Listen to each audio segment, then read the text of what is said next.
Hello, hello, hello, hello, dear friends. So nice to see you guys. Let's see if I can set this up right. The thing about the camera is that sometimes the glare gets really intense, so maybe it's better to turn off this light over here. I like natural lighting, saves me money. Okay, I want to see if I can pull up chat at the same time, if that's possible. Nice. Okay, great. Hello, everybody. Marvin's here. Yahira, I hope I'm pronouncing that correctly. And Ethan's here. Awesome. Can you guys hear me? Is it audible? Yeah, just let me know if you can hear me. Good, good, good, good. Awesome. Yeah, so I was trying to set up the my microphone. So yeah, just so in case you guys are curious, the microphone I used to record my voice is the blue blueberry. It kind of matches my shirt, but it's great because it's specifically made for vocal recording, and I usually route that into the back of my iMac, so I can kind of set out the inputs through Logic, and it connects pretty well. But obviously, I can't plug in a USB microphone into the iPhone, which I'm using to do the stream right now. So I kind of had to settle with these earpods, which I personally like. I don't think there's a problem with them, but I guess listening back, I'll be able to tell if there's a big difference in the audio quality. So in any case, cool. So yeah, today I wanted to talk about kind of my composing process and kind of the steps I kind of follow to go from start to finish. But before we do that, I'd love to hear kind of what your process is. So I'm sure all of us here, we write music to some degree, whether you like it or not.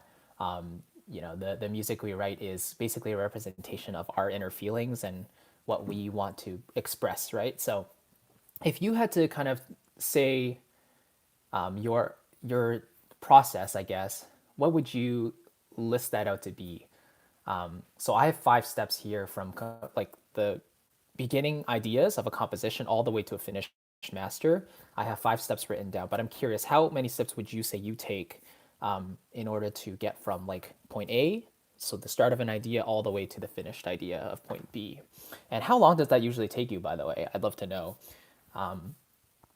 For me, a new piece usually takes between 3 days to 2 weeks. It really depends on the length and the detail that goes into it. But yeah, Marvin says a week. Yeah, it's pretty standard. Especially if it's like between 3 to 5 minutes, I would say a week is pretty solid.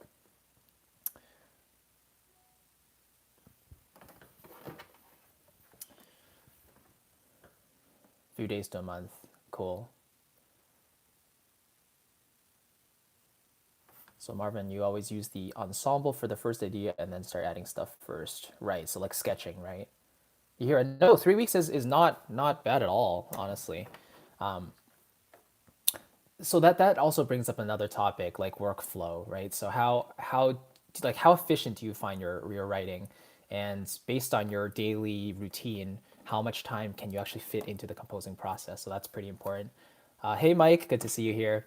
We're just kind of discussing workflow and stuff, but yeah, that's good to know. So anywhere from a few days to a month is pretty typical, I would say. I mean, for me myself, I've been writing an album, and I started I think last year, and at this point I've written about maybe a third of it, and part of that is kind of due to a lack of motivation sometimes when, sorry, the glare is coming up.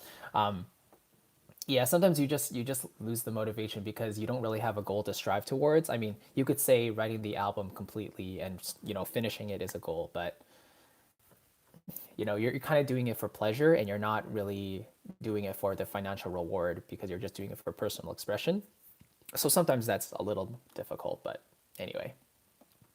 So let me get into kind of my composing process, and you can let me know in each of these steps if you feel like you follow kind of the same route, or if you add different steps or whatever. So first of all is the actual composing process, right? So depending on what instrument you play, piano, guitar, trumpet, harp, whatever it is, usually we're coming up with one of three things first: the melody, the harmony, or the rhythm. And the point we usually want to get to is when we can write all three things simultaneously. Ideally, that's the goal. We want to be so well versed in and well practiced in our craft that we can write, our music with all three elements simultaneously. So, in my case, I don't know if you know this, but I did a video very early on my channel talking about kind of my inspirations musically, and a lot of them came from the Nintendo series, specifically Super Mario Galaxy, Super Mario Odyssey, and just Disney films in general. So you know how their sweeping orchestral styles really take you away on a journey, and those kinds of things like that. Those are kind of my biggest inspirations. And so the more you listen, the more you naturally tend to associate certain harmonies with certain melodies, you know, and rhythm as well. So I think most importantly though is melody and harmony. When you can get those two together, the rhythm is kind of an easy way to set everything in stone. But the foundation really lies in the melody and harmony for me personally. So that is basically step one. So you want to be able to get your ideas, whether on the piano, on the guitar, you just want to be able to have them, solidly either in mind or on a certain form of media. And that leads me right into step two, which is the sketch. And I saw here, let me just take a quick look at the chat. Marvin says, the problem is I can only use ensembles because the only library I have is Nucleus Lite. That's not really a problem, especially when it gets to the sketching phase. You need libraries like these to really bring out your ideas. Ethan says, I try to sketch out my formal structure before going into the melody or harmonies. Okay, so when you say that, do you mean like you try to get the main melody written out completely? Is that what you mean? Or do you mean like maybe like melody and fundamental bass notes, that kind of thing, the combinations? Because it's, yeah, I mean, everyone, of course, works in a different way. So, if you have a good sense of the chords and the harmonic progression and the melody in mind, and you also have a proficiency to play it on a certain instrument, your workflow should be relatively quick.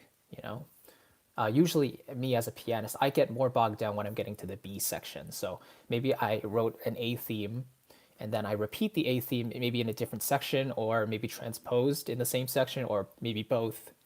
But when I get to the development section, that's where I kind of want to decide, am I going to elaborate on this theme? Am I going to do a variation on the theme?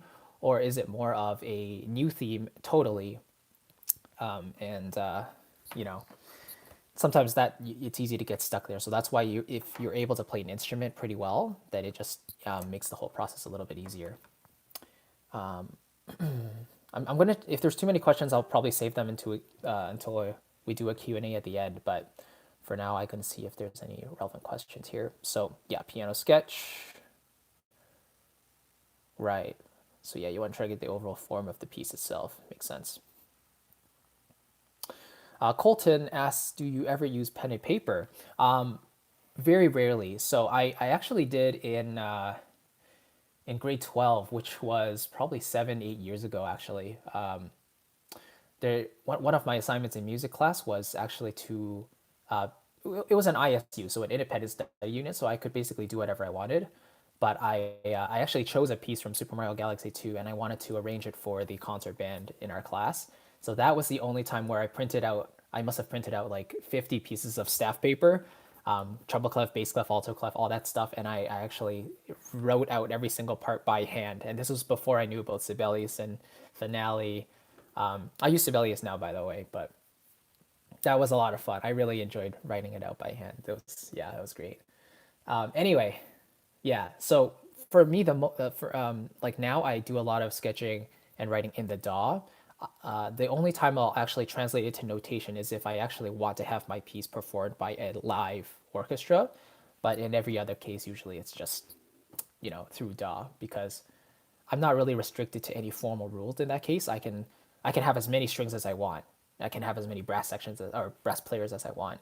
Now, that's not to say that I just go like crazy and throw unlimited stuff on there, but you're not necessarily restricted by a traditional setting of the orchestra. So anyway, so yeah, step number 2 is sketching, and if you sketch on the piano, that's usually the best option because you can put the melody and the harmony together very, very easily. I think you can do the same on guitar as well. I know you can play chords and pluck out the melody too.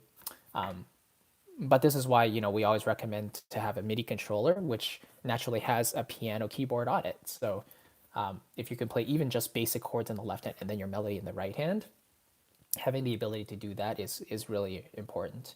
So speaking of which, I really want to do kind of a piano skills video for composers, maybe next month or even this month if you guys have ideas on that. Anyway, so yeah, sketching using piano, guitar, any other instrument, and another thing about that though is, I guess the question is how much of the piece should we have down before we move on to the arranging and then putting the orchestral instruments in. So my kind of thought process about that is we want to be able to write as much of the piece as possible first before starting the arrangement. And I'm guilty of this because I write a piece maybe like halfway through and then I run out of ideas of how to continue it into the new section. So what happens is I start to arrange it, and then when I get to a certain point, orchestrationally, I start to get a bit stuck because I'm thinking, if the next section, I don't even know how that's going to be, like mood-wise and tone-wise, then how can I orchestrate it to lead into the next section properly? So this kind of roadblock is very, very common, I think. And so that's why I'm saying it's always a good idea to at least have 75 to 80% of your piece in mind at least before doing the arrangement. So in step number 1, this is where it's basically the most important, because if you can get a nice sounding piece of music, nice is subjective obviously, but if you can get your whole piece of music laid out right away, then it makes every other step so much easier. So step number 2 of sketching, this could be with piano, guitar. This could also be with your Nucleus Lite, as Marvin was saying. So really, or even just stock sounds in your DAW, right? Some DAWs come with orchestral sounds like Logic does. That's the reason I picked up Logic, by the way, because I was like, wow, Logic contains like string and brass and woodwind sounds. That's amazing. And then I, listened to them, and they were great. And then I, had some experience with libraries, and I was like, oh, wait a minute. So anyway, yeah. So step number 1 and 2 kind of work hand in hand. If you can get the whole composition laid down first, that's very cool. Yeah. Any questions about those steps at the moment? Let's see. Oh, Marvin asked, how important is playing a string instrument for orchestral composition? Well, let me tell you this. I played violin in maybe when I was 7 to 10 years old, and then I stopped, and I don't know how to play it anymore. So I guess you could say technically it's not that important, but it is important to have an understanding of the orchestral instruments. So actually, it's a good question. I'm less familiar with big band music, for example, like jazz music, but after listening to a lot of big band music and kind of starting to understand the limitations and the like how far you can push the certain instruments, you start to get a sense of what the instruments can and can't do, So you don't necessarily have to be able to play the instrument. You just have to understand the instrument, right? So that's quite important. Yura says, I don't sketch a lot. I usually work on the score first. Well, I don't know. That's not really a problem unless you find that you can't really hear what you're sketching out. If you're doing it on pen and paper, especially, it's always a good idea to actually be playing, as you're sketching, as you're writing it out, because then that can also inspire you further, So anyway, all right. So those are the first 2 steps: composition and sketching. So you're getting that basic idea into your DAW, or even just voice memo. Voice memos are really good. Number 3 is the actual arrangement and the production of the piece of music. So this is where we start to get into like really nitty gritty into our DAW. And your choice of libraries doesn't matter as much as the way you decide to lay the instruments down. Now every person's workflow is a little bit different, obviously, but depending on the vibe of the piece, depending on the instrumentation, I usually start with strings because I work a lot with string playing, and the way I like to set up my template, as it were, because if you watch one of my quick tips videos on templates, I usually don't start with a template, right? So I tend to load in the strings first to at least give me a basic idea. I should also mention I do have a piano, a Cine piano I use a lot for sketching, but after I have that, then I'll add in the strings for some reinforcement. And after a certain point, I'll actually mute the piano because the notes that I'm playing on the piano, I don't want that to give me a false sense of like full harmony. The piano is just serving the purpose of a sketch. If I'm not going to use it in the actual production, then I'm going to mute it. I'm going to make sure the strings themselves can hold their own when I'm writing their harmonies, right? And then I continue on with the other instruments. So strings are usually the ones I start with first. I think one of the other reasons is because they have such a homogeneous sound. Strings are all the string members of of the instrument section. They all have a very similar timbre. It's not like woodwinds and brass where they kind of vary quite wildly. Woodwinds especially, they have sound very very different. But strings it's mainly the ranges that separate them, and of course their tonal qualities. But yeah, after strings, I tend to go with woodwinds, and then I do brass, and then I do percussion. But again, this is subject to change. Yeah. So arrangement and production is probably takes up the most time, because as you're arranging, you might think, oh, this might sound cool here. I want to add this patch here, and I want to add maybe a woodwind texture in this part. All that kind of stuff. Yeah. So let's see. Hello, Rolex. Oh, nice to have you here. Thom, or is it Thom? Sorry. Hey, Chris, have you ever scored strings in the context of a folk pop song? How would you approach strings if you did? Yeah, I have actually. Yeah, so most times I do mock up work for other musicians who are looking to enhance their music, and usually that comes in the form of songs. So one of my bread and butter clients sends me more musical theater Broadway songs, which fits cinematic studio strings very well, Berlin strings very well, because they have that sweeping romantic style. But for more straight pop music, where it's a little bit drier and you need more elasticy and just more flexible strings, I've heard Kirk Hunter is a very good choice for that type of thing, although I don't personally own the library. I'm just not as much of a fan of, I guess, drier string samples because they tend to sound slightly synthetic if they're not, like if they don't have enough detail and stuff in them, they tend to sound a bit fake. So the one I do have is Hyperion Strings Elements. So that's a sound iron library, and it works pretty well. But the I guess you'd have to think about the string as more of a textural effect rather than a harmonic effect, which might mean I only put in the root and the fifth because the third is such a defining color in every chord.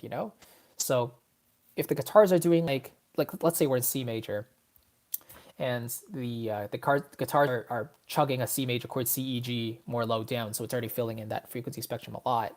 And then you have the piano art like doing particularly high stuff, then there's already not much more room for the strings to fit in there. So usually I would maybe have it sitting along the top, or maybe doing punchy spiccatos or something, uh, you know, outlining everything and supporting everything rather than trying to fit its own, like find its own spot in there. Sometimes you just have to treat it more as like a texture. If it's more dominant, however, then you have more freedom in terms of how you voice the strings in general. But in orchestral music, we tend to use strings as part of the forefront usually. So there you can be a little more flexible, if that makes sense. Hope that helps. All right, let's keep going. So after the third step of arrangement and production, then we get into mixing. Okay, and I'm very excited about this step actually because I actually just wrapped up yesterday a series on mixing, and not just kind of the quick tips ones I did. I actually take you through a piece I was just working on from start to finish, and I made a video outlining each of those steps of the mix, and I take you through live, me mixing a song from start to finish, a piece. So that'll be very exciting. But essentially, once we have all of our instruments laid out and all of our sections and everything is just, sitting properly, we have to then take the tracks to the next level and make sure they sound great working together. So this is where a lot of people kind of start working aimlessly because they're not really sure what their desired goal is in mind. And mixing is one of those arts where if you know what you're doing, if you have an idea of what you're going for, then the overall process actually shouldn't take too long. So there's this kind of debate that people say, is it better to take longer and spend more hours on a mix, or take a shorter amount of time? And I personally prefer to work shorter. I want to get this thing done as soon as possible. So what I tend to do is I spend the most time balancing the tracks, balancing all the instruments. So at the end of your arrangement, which is step 3, after you've laid out all your orchestral instruments and find where things sit properly. Actually, that's another point another important point I should mention. Your arrangement should have a very spread out frequency spectrum. It should be very balanced according to the frequencies. So you should have low instruments, you should have mid instruments, and you should have high instruments to balance everything out. Steven, how's it going? Mike, I saw your question. I'll address that at the end. But yeah, I was just saying that the balance is very, very important, right? So one of the main things about amateur productions or people who are just starting out is that they have this really awesome idea. Let's say they have a cello melody idea, and then they'll actually stick with that for way, way too long, and they'll actually layer stuff on that in the same frequency range. And so it's just overloading everything, and then you're left with this gaping hole in the mid and the high registers, and there's, you start to wonder, are they focusing too much on that one area, So that's one of the things you want to think of before you start mixing, is everything laid out and distributed, properly. So you should be able to play your whole piece back and have listened to it, and you should be able to tell, like, yeah, it seems pretty well balanced. I have instruments in every frequency range and all that stuff. Now, unless you're writing for a specific style, maybe horror music like Mike does, and you're aiming for maybe a lower string part that really chugs along and has this ostinato type of thing, then you just have to have a purpose with what you're doing. So, but yeah, mixing is one of those processes that doesn't have to take a long time. And for me, the main thing that stands out about it is that the balancing is kind of the most important thing. So once you have all your instruments out, you just want to make sure the relative volumes between them is very, very, very good. And you want to get the static mix going after you've kind of cleaned up the tracks a little bit. So EQ, I would say, is the most important mixing tool. And what else? Yeah, EQ is kind of the biggest thing. But let's talk about the balance just a little bit. So hang on, I'm going to turn off this volume for a second. There we go. Yeah, in terms of balancing, what I'll do is I'll kind of identify a lead instrument I have, and let's say, so in this piece I was just working on, which I will demonstrate, it features a lot of horns, French horns in the melody. So if that's kind of my melodic focus, then I will have to start thinking, how will everything else fit around that? And usually that means taking the strings and tucking that up underneath, means taking the woodwinds and putting that in underneath as well, but making sure nothing overshadows the lead instrument. And that's kind of the main thing. It's such a simple concept, but it takes a lot of practice sometimes when we have to, when we're practicing our listening skills. So once you have your lead instrument identified and you make sure it's up front and center, then it's kind of a balancing act of, drawing up one fader at a time and seeing, does that sit nicely? Can I hear it? Is it really making a difference in the overall production? And if it's not, you might not even need the instrument in the first place. So the goal of the static mix is to create a relative good balance throughout the entire piece of music. Now, if it's an orchestral piece of music, you might be thinking, well, because there's so much dynamic variance in it, you know, how do I know which part to start with and get that good balance? And my general rule of thumb is to start on the loudest section of the piece. That's where everything kind of grows and climaxes together. So everything is relatively stable in the louder section. So you have the room to kind of listen to that a few times and start balancing accordingly. Now, one thing I have to mention is that when we're mixing, we want to listen at a very low volume. So that might be counterintuitive. You might be thinking, well, isn't the point of mixing to make everything kind of louder and gel together and just come up and more upfront? Well, yes, the goal is to make everything work together. However, your monitoring levels, like the way you listen to it, you should be able to hear the differences you're making, and you should hear everything come together at a very low volume. So the general rule is like if you can have a conversation with a person next to you without raising your voice while mixing at the same time, this is a good level to be mixing at. And so number one, that just keeps your objectivity going, because you think to yourself, all right, are these changes I'm making really making a difference? And you know, things like that. If you're listening loudly, our ears are very easily tricked into thinking it sounds good. And I found myself falling into this trap actually sometimes, if I don't reduce the gain on a plugin, because a lot of plugins actually amplify the amount of volume that's being applied to the signal. So if you don't turn it down accordingly, your ears will think that it's just automatically better because it's louder. So that's very important. So in terms of mixing, the static mix is very important. Then when you get into the actual tracks and process them accordingly, there's a certain workflow to that as well.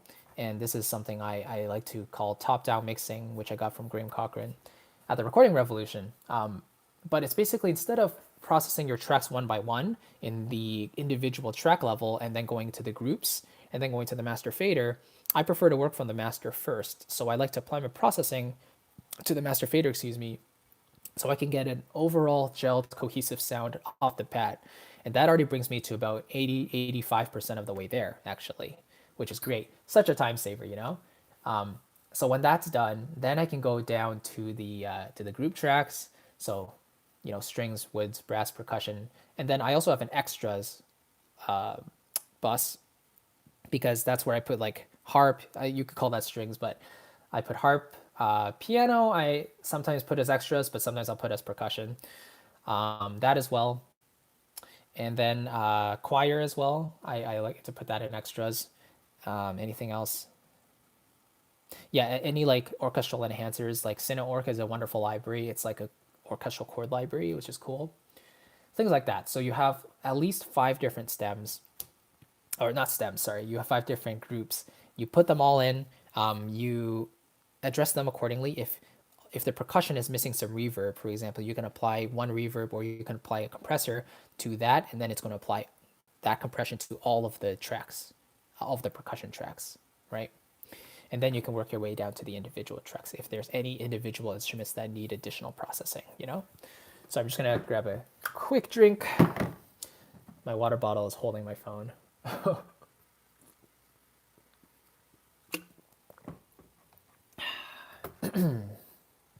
right. So yeah, top-down mixing is so much fun. So much fun. One thing I see a lot of people do is or debate about actually, is whether they want to put an EQ on the master fader or not.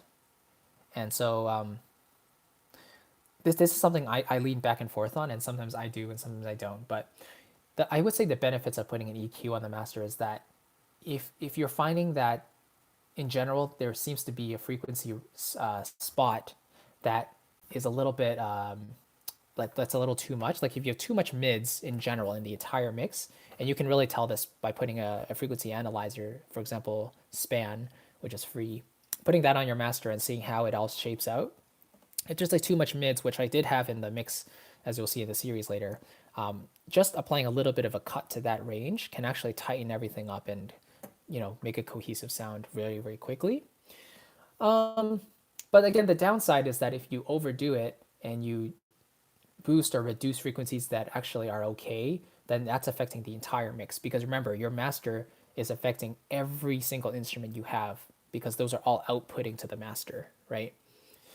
So EQ is kind of a sensitive topic for the master, but and a lot of people argue about compression as well for orchestral music. Do we need compression? Yes or no? And how effective is it? Because if you think of styles like pop music and hip hop music, well, those obviously need a lot of compression to make very, very smooth vocals, and the instruments have them, to make them all sit properly and everything like that. But for orchestral music, we have so many dynamics and just a wide variety of things that are going on at all times. So I tend to use a tiny, tiny bit of compression on the master, just a little bit, just to catch the highest peaks, bring them down just a little bit, and then make up gain just a little bit to bring everything up a tiny bit. And yeah, so yeah, mixing's fun. Oh, and then you can't forget automation, because automation is where you do the final polishes of tweaking individual volumes. Like, maybe the flute is too quiet here, but it's a good volume here. So bring the flute up in just that one section to make sure it sits properly with everything else. And then you can move on, basically. So automation is kind of like your last line of defense, if you will. And the cool thing about automation is that you can set that to any parameter. You can automate reverb, you can automate volume, of course, EQ, whatever you want, really. So it's like, I want this to EQ. I want to EQ the strings at this part because they're sounding a bit woody or something. I want to bring it, things like that. You can really play around with automation, and that can actually take a long time too. So, all right, let's see what we got here. Steven. Yeah. Yeah, Thome says dryness of samples. Yeah, horns are very difficult to mix sometimes. Yeah, I actually don't have any Chris Hines stuff, but um, I heard they're recorded relatively dry, and based on what I've heard, they seem very dry as well. Hey Joe, yeah, feel free to watch it later for sure. Yeah, Steven, for sure. Yeah, trying out your mix on multiple devices is definitely a good idea. Todd, how's it going? Ethan says, I will never use compression in a symphonic work. There are too many nuances that compression can alter. Yeah, yeah, totally. I get that completely. And if you're using compression in orchestral music, if you do, make sure it's very, very subtle. Make sure it's very subtle. Yura asks, how do you approach automation in reverb? Yeah. So let me quickly talk about my reverb workflow. What I'll do is I have east-west spaces too. So I set that up on a individual track on its own, like a auxiliary channel. And then I will send copies of my instruments that are a little bit too dry. I'll send a copy over to the reverb. And so what I can do is, because each of those sends has a little bit of a dial, I can turn it up as much as I want, and it's going to introduce that spaces reverb into the dry signal, so I can blend them together. So this is in comparison to putting a reverb plugin on every single one of your tracks that are too dry.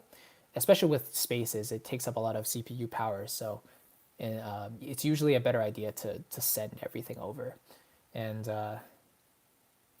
well, one exception to the rule is Valhalla Room. Their plugins are very affordable and very, very useful. Those are algorithmic reverbs. But yeah, you can apply one of those reverbs on each of the tracks that are too dry, and they won't really make any CPU difference. But in general, it's good to kind of send it over. So in terms of automation, though, I haven't really automated reverb that much, because I find that if I'm playing like a flute sample that's relatively dry, it's going to be dry throughout its entire range. Like the way a developer records an instrument, right? It's either dry, it's either kind of middle ground, or it's too wet. So usually if I'm applying it to a certain instrument, I'm going to leave that reverb dial on that certain point for the entirety of that instrument's while it's playing in the piece. But if it's like a pop thing, for example, I might, like if I'm working with vocals, like I do for some pieces, I might keep the reverb a little bit lower on the verses and then bring it up a little bit in the choruses, just for an extra effect. But I might not even do that because I would probably put a delay plugin on the vocal instead for that extra width. I wouldn't want a reverb to drown out the vocal too much. The whole point is just to give it a sense of space. But if you overdo it, then it sounds like it's drowning in water. So we don't want that to happen either. Hope that makes sense. Hey, Curtis. Yeah. So yeah, groups of horns are hard to balance. Yep. Especially jazz horns. Those are very, very tricky. So I applaud any developer who creates, you know, jazz libraries in general because there's so many nuances that you just have to capture. But yeah, cool. So let's kind of recap our first four steps. So number one, we're composing. We are getting the main ideas out, and the goal is to be able to hear the melody and the harmony simultaneously as well as the rhythm. That's the eventual goal. Those are the three main basic elements of Western music. And then number two is getting our ideas. How about using reverb on the master fader? I typically don't use reverb on the master fader unless it's really needed. If your entire mix is dry, right? If your entire mix is dry and you feel like a touch of reverb can help sweeten it up and gel everything together, it could work. But generally, I would send the instruments that are a little too dry over to it. Yeah. So anyway, step number two is sketching, getting your ideas, your basic ideas down. Usually I would just use the piano to play the entire piece all the way through in Logic. So that's my one track. Then number three, once that's done, that already takes a huge load off my shoulders, honestly. Because composing is hard sometimes, really hard. You're trying to find new ideas and sometimes they just don't come. So step number three is arranging and production. So that's, getting your instruments in, making sure they're at a good level together, relatively good level. I did a video on this as well, mixing as you go, where you want to just make sure the volumes are not unrealistic. So if you have a melodic line in the horns, just make sure everything else is sitting underneath nicely for the most part. So getting your instruments in and making sure levels are good, making sure your articulations are as you want them to be. This is all part of this big step, right? Is where you get into the nitty gritty of everything. And then once that is all finished and you feel like, everything is relatively balanced, but some stuff sounds muddy, this could be cleaner, there's stuff that's standing out, that's where mixing comes in. And, that can take a lot of time as well if you really want to. But I personally don't want to spend too much time on it. So that leads us into step number five, and that is mastering. Now, I'm not a mastering engineer by any means, but the plugin I do recommend to bring your track up to a commercial level is Ozone 8 Elements. Got it for free, I believe last year. It's a very, very affordable plugin. It's taken from their bigger suite, Ozone 8 Complete. And so Francois, hey, how's it going? Asks, what about limiter and compression? So compression, we talked about, you don't necessarily need in orchestral music. In pop music and other styles, yes. But limiter, especially, we need pretty much on everything. Every at the end of every mix when you're doing the mastering phase. So essentially, all that does is takes everything and brings it up to a commercial level. And plugins like Ozone 8 actually elements, they're really cool because they actually have an AI. And then if you play a section of your piece and let Ozone 8 elements kind of analyze it in real time, it actually pulls up recommended presets for you to follow in order to get it sounding really professional and polished. From what I've seen, a lot of people like to raise their final mix up about 10 to 12 decibels to get it loud enough without clipping. So whatever you do, if you're going to use a limiter and you're raising the volume up, make sure you have a brick wall limiter, because so when the volume hits a certain limit, if it goes past zero dB, in the digital world, it's going to clip and it doesn't sound very good. So I usually make sure the highest the audio can go is about negative 0.1 or 0.2 dB. So I make sure it doesn't have a chance to clip, So once you bring it up to that certain level, and you can also do a very, very slight EQ if you feel like you just want to enhance maybe the low mids a little bit. You can bring those up a little touch. Maybe the highs are a little bit too accentuated, so you can bring them down a little bit. But mastering is all about making subtle movements and just making sure everything is cohesive and gel together if they weren't already in the mix, which they should be. And then you're done. Yeah, that I mean, as musicians, most of us aren't mastering engineers. Most of us aren't even mixing engineers. We just want to write music and get it done. So yeah, the mix series I put together is definitely, I think, going to help some people. At least I hope it does. Cool. Yeah. So those are the 5 steps: composing, sketching, arranging, mixing, and mastering. So if you guys want to, we can do some kind of Q&A. We can open it up and let's talk a little bit. Let's see. I should drink some water. Thirsty.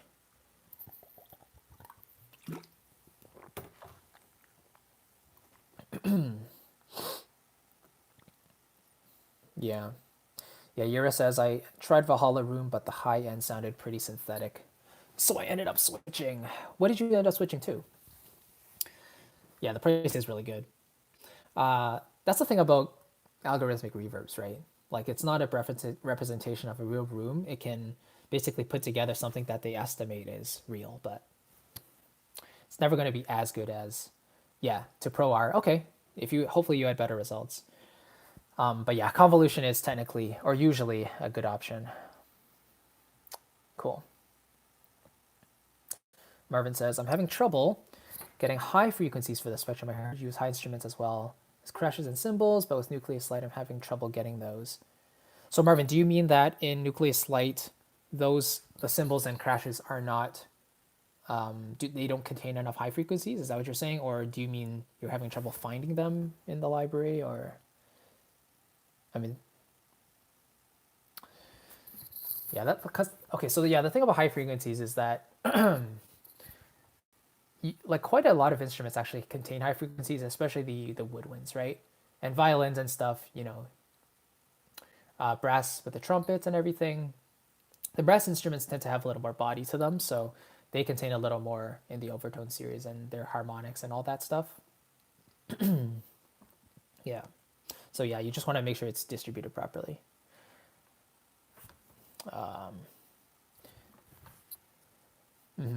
Yeah.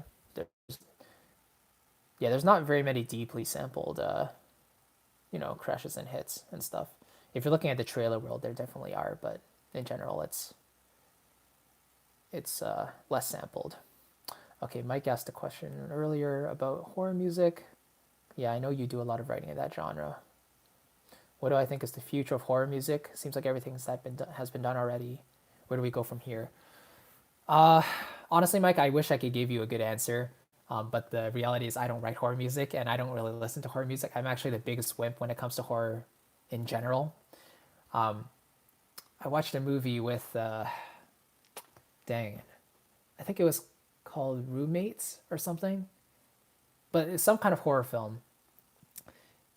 And I was like this the whole time with my friends. I didn't want them to see, so I was kind of like this, and so they're sitting over here. But in terms of like horror music, I feel like more libraries are catering to that style, like Pandora, and you get all these sound effect libraries. Metropolis Arc 3 is cool because it has those clusters and atonal effects. But yeah, I'm just not familiar with that scene as much, so I don't really know. But actually, me saying that might be a cool thing actually, because I would say that that area is maybe not as explored as something like classical or just regular film orchestral music. Like horror music tends to be something that's a little bit more niche in my opinion, so I feel like there's definitely room for more innovation there. Yeah, good to have you, Ethan. See you later. Good to have you. But yeah, horror music. Yeah, unfortunately I can't contribute too much to that. Wish I could. Speaking about like hybrid scoring and stuff, I'm very very bad at that. How do you approach scoring for violas? Do you usually play ostinatos, octaves? They seem tricky to fit in the mix sometimes. Yeah, so I actually used violas in this most recent Disney piece I just wrote. But I usually have 2 instances of violas. So one is to play longer lush lines, and that's because my piece usually has multiple sections with varying degrees of emotion in them. So maybe one section is a little more uplifting and exciting, and the other section is a little more lush and spread out and more emotional, you know? And yeah, you're welcome, Mike, of course. So yeah, so in terms of violas, you know, they kind of bridge the cello and the violins together. And so I usually find that if I have them filling in the harmonic holes in the middle, that tends to glue everything up nicely. Viola is one of those things where it's kind of, yeah, like we said, in the middle ground. So, you know, if you can make it fit in with everything else nicely, it shouldn't be a problem. Just treat it as a regular mid-range instrument, you know? In terms of this Disney piece, however, I did use it to create an ostinato kind of in the middle. So the violins were kind of doing a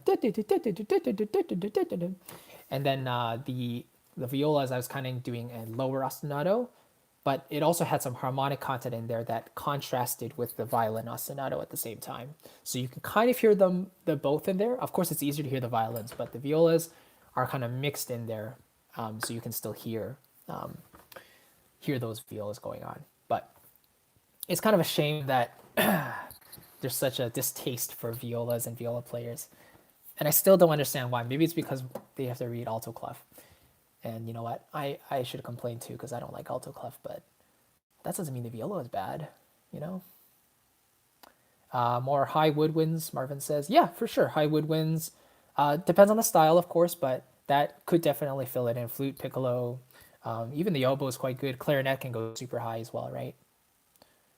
So, yeah. Let's keep going. So hopefully that answers your question, Thom. Europe prefers spaces too, but Pro R still works fine and easy. Yeah, I haven't tried Pro R, so I don't really know how that works, but I do have Pro L, the limiter, which is really cool. Very transparent, lovely sound. Shanika has a problem with arranging and orchestration. My piano sketches seem to be okay, but transitioning over to various instruments is something I get stuck with. It ends up sounding very centered and cluttered. Looking at the piece as a whole, orchestral arrangement. So when you say centered and cluttered, do you mean that you basically put all of those instruments in the center because the library naturally has those instruments pan center? If so, in the mixing phase, I should have mentioned this. While we're doing the static mix and balancing the instruments, you want to make sure you're also treating the panning as well. So panning is an interesting topic because you can consider if you want to pan LCR, so like dead center, dead left, and dead right, or you can do center and then some to the left a little bit and then some to the right a little bit. Now I personally prefer doing not LCR. So in orchestral music, we want everything to kind of fit within one soundstage pretty nicely, but rarely will you hear an orchestral instrument that's like dead left or dead right. So I kind of like to do a varying degree of those instruments of that panning, but nothing way too centered, and nothing too like 100% like 100% right. Doesn't really sound that realistic that way. Yeah. So Sharika, hopefully that answers your question. So panning is a big thing. I would also say just double check your orchestration in terms of the frequency distributions. So your instruments have to have a good distribution of highs, mids, and lows. So when you put a frequency analyzer, a spectrum analyzer on your master before you start the mix, take a look at it. You should have, now I don't know if this is going to be reversed or whatever, but the overall shape should kind of look like this. So starting from the low frequencies, it should go up, and the peak should be kind of around the low mids.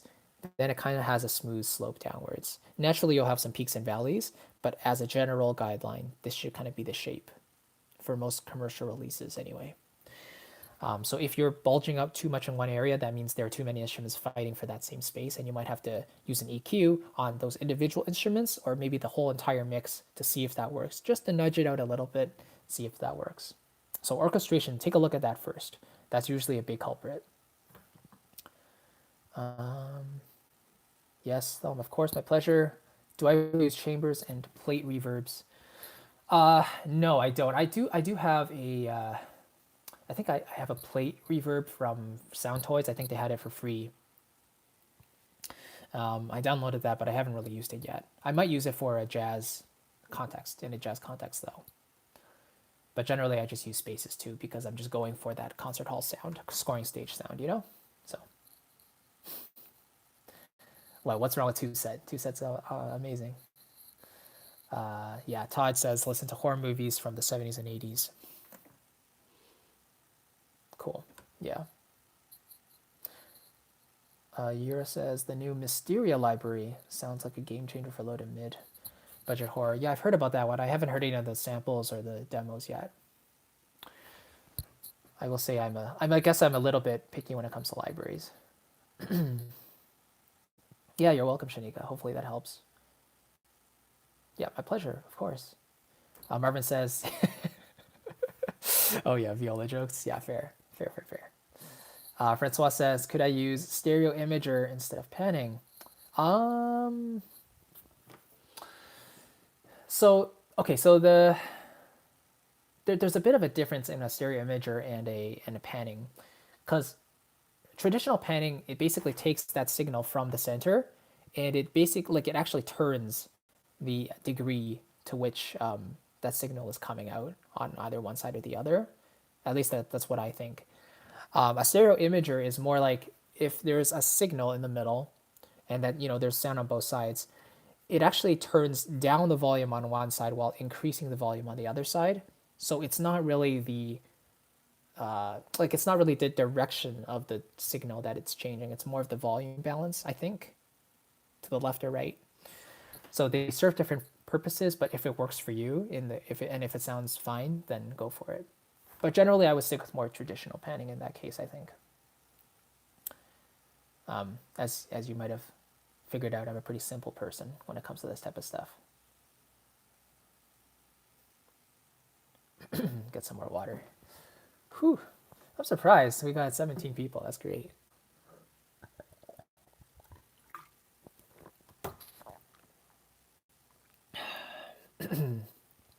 Have you guys enjoyed this so far? I hope so. All right, all right.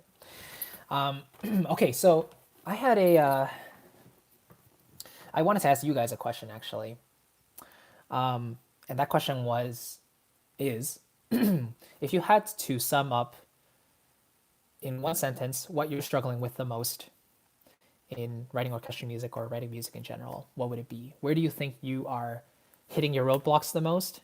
What do you think is one thing that is like obstructing you from taking the next step? Where do you feel stuck? What gives you frustration? And I guess a follow-up question to that would be, where do you see yourself if you overcome that hurdle? And what would your dream be to overcoming that hurdle? What would you like to achieve if that hurdle was no longer there?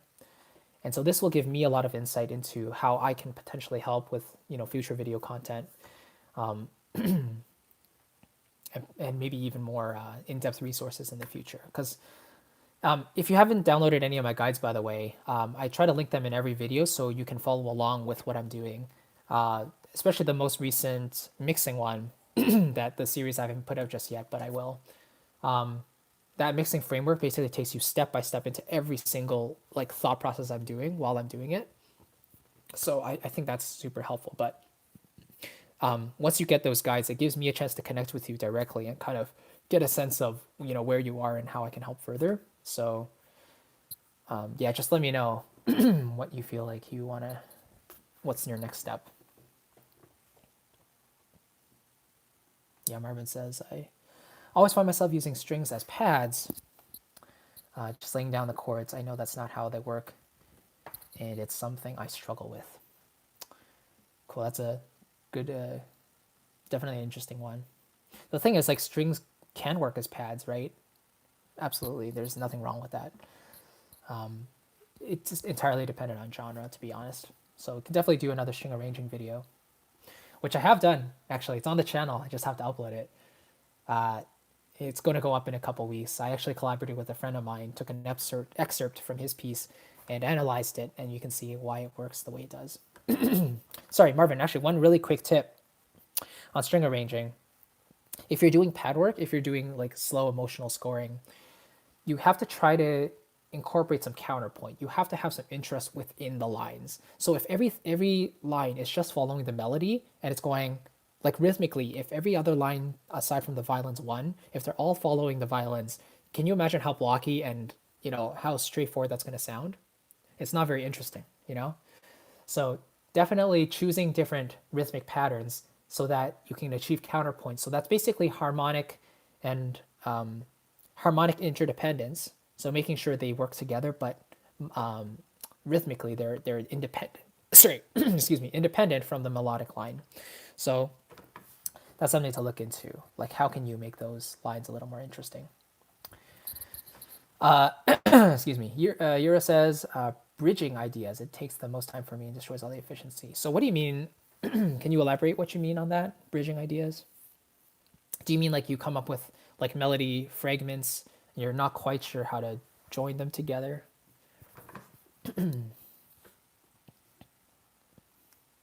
Yeah, Todd says he needs to start thinking about strings, individual instruments.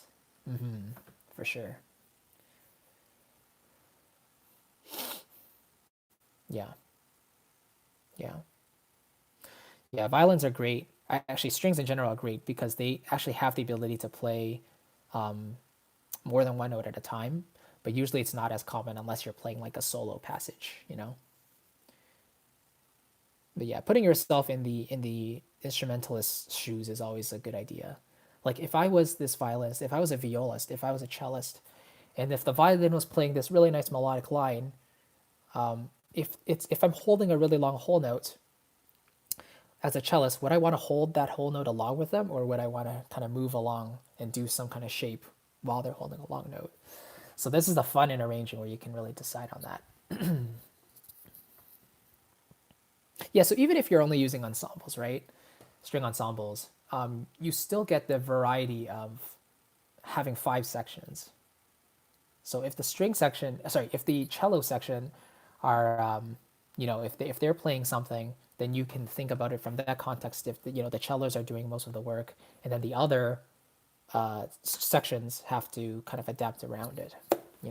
It definitely takes practice. I finish melodies harmonic blocks individually, and they work fine on their own, but bridging them together, yeah. Yeah, a lot of it comes down to just a good knowledge of chord progressions and melodies and how they all work together. So I would say the best key to that, at least for the short term and long term, is basically listening. You got to study music. Just listen to as much music as you can in the style you're trying to write in, because then that will give you automatically more ideas, on how to bridge stuff together. Yeah. Do we have any more questions? Thanks for contributing, Todd. Nice to have you here.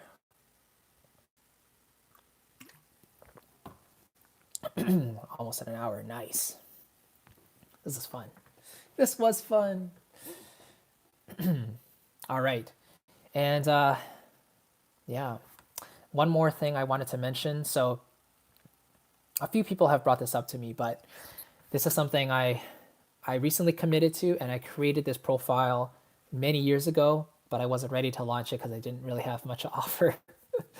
But I have finally put together my Patreon page, and it is not live yet. Well, it is live, but excuse me, I haven't advertised it yet.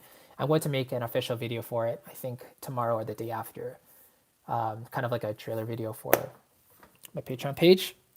And it's going to give me a chance to connect even further with you guys who really want to interact one-on-one with me directly. And if you have questions or if you want to get my personal feedback on stuff, it'll be a lot of fun. Yeah, so I'll definitely put a link to that and make an announcement about that tomorrow or whatever. But the reason I mentioned that is one new segment I wanted to do, and this is one thing that you guys have suggested, is do kind of a live review of tracks, people's tracks, of your tracks. And so one of those perks of being on Patreon, my supporting me, will be to be included as part of that viewer track feedback segment. I'm gonna think of a name for it. Okay, it's gonna have a name, but I'm thinking of doing maybe once a month, and yeah, maybe I'll do like a 1 to 1.5 hour kind of segment on that. That will definitely be a lot of fun for sure. then we can all learn from each other. You know, anytime someone sends me something to listen to, I'm always learning from them. So there's always room for us to improve. Yeah. So yeah, that's kind of the announcement I wanted to make. Now, I before I sign off here, because it's been a lot of fun. Thank you guys for being here again. I'm in the process of making like a condensed PDF, putting together a PDF with all these 5 steps in it, so you can follow along. And I'll definitely put that as part of the description of this video once that's live. So if you're watching this at this moment, then it's not live just yet, but I'll put that together. I'll make that a guide for you to follow along, you know, when you're writing, and show you how I personally work from start to finish. Hopefully that'll help you out a little bit as well. And yeah, so thanks a lot, guys. Mike says, composing from you feels a lot like I'm in a darkened room, feeling along the walls in search of a light switch. I think you're watching too much horror stuff, Mike. Just kidding. So Mike, do you mean like you're kind of like always on the hunt for new ideas? You're always on the search for inspiration and something that will spark a little bit? I love you, Mike. I'm just kidding. Thanks, Curtis. I appreciate that. Yeah, Thumb. Yeah, for sure. That'll be a lot of fun. Yura asks, where did I study music? Great question. So I live in Toronto, Canada, and I went to the University of Toronto for classical piano performance. So that is where okay, so basically I started playing piano when I was 5.